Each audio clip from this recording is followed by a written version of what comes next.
कानपुर में भाजपा के पूर्व विधायक रघुनंदन सिंह भदौरिया के भतीजे ने नौबस्ता के हंसपुरम में आत्महत्या कर ली और आत्महत्या की वजह जब निकल के सामने आए तो पारिवारिक जनों के होश उड़ गए।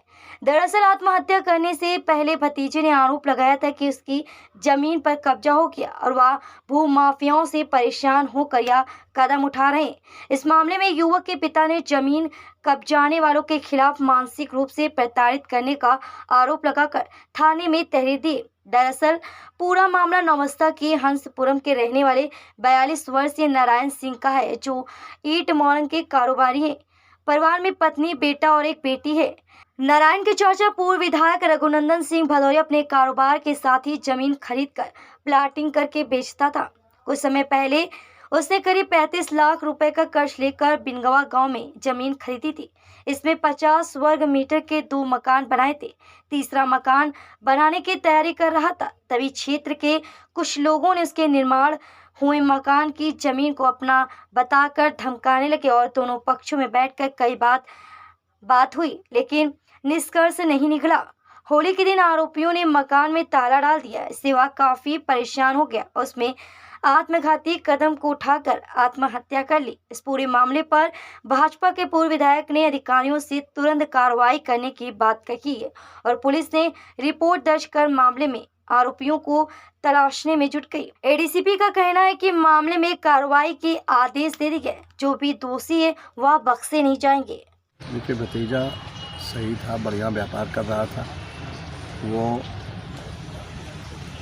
मकान बना के बेचता था, ज़मीन ले लेता था 50 गज 100 गज।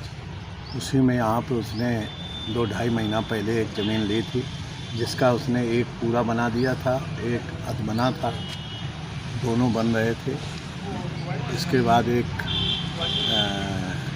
अमुक व्यक्ति आए और उन्होंने कहा कि मेरा तो ये बहुत पुराना एग्रीमेंट है। कौन था वो? कौन था?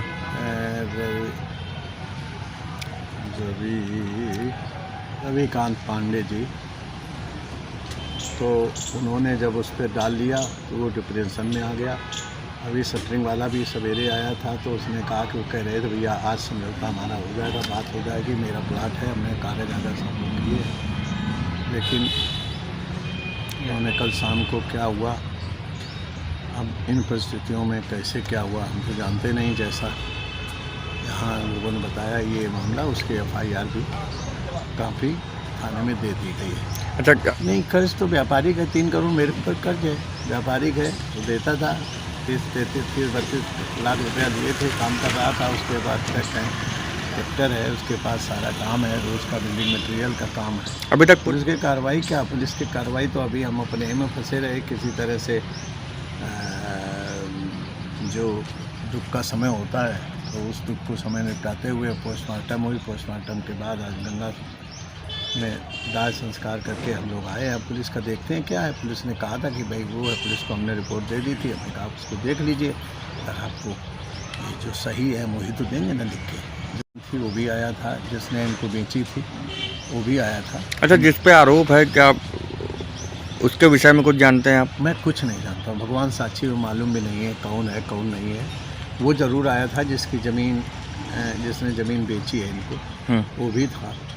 तो साफ़ सुथरी ज़मीन थी। उसने कहा तो क्या समझा जाए कुल मिलाकर के ज़मीन का जो विवाद था मकान का, उसी के चलते जो है? हाँ, बात तो यही है कि किसी तरह से उस अब तो बना लिया है पैसा भाई। बने बनाए मकान पे 2.5 महीने से तुम क्या कर रहे थे? तुम्हारा था ईंटा डालते थे, रोक लेते। अगर आपका एग्रीमेंट था आप और कुछ कर लेते। तो भाई परिस्थितियाँ ये होती हैं कि जब बन गया, पूरा बन गया, तो तुम ताला डालने पहुंच गए तो आदमी तो परेशान होगा जिसका जाएगा। और हमसे लगभग 2-3 साल से कोई आया जिसमें भूमाफियाओं से परेशान एक युवक ने आत्महत्या कर ली। क्या ये मामला है, क्या कार्रवाई हुई सर? इस संबंध में अभी थाना नौबस्ता से में एक प्रार्थना पत्र प्राप्त हुआ है आत्महत्या के लिए उकसाने का। तो जो प्रार्थना पत्र है उसके आधार पर अभियोग पंजीकृत करके आवश्यक विधि कार्रवाई की जाएगी। सर, इससे क्या पूर्व में भी कुछ अवगत कराया गया था पुलिस को, जैसा कि उनके परिजनों का आरोप है सर?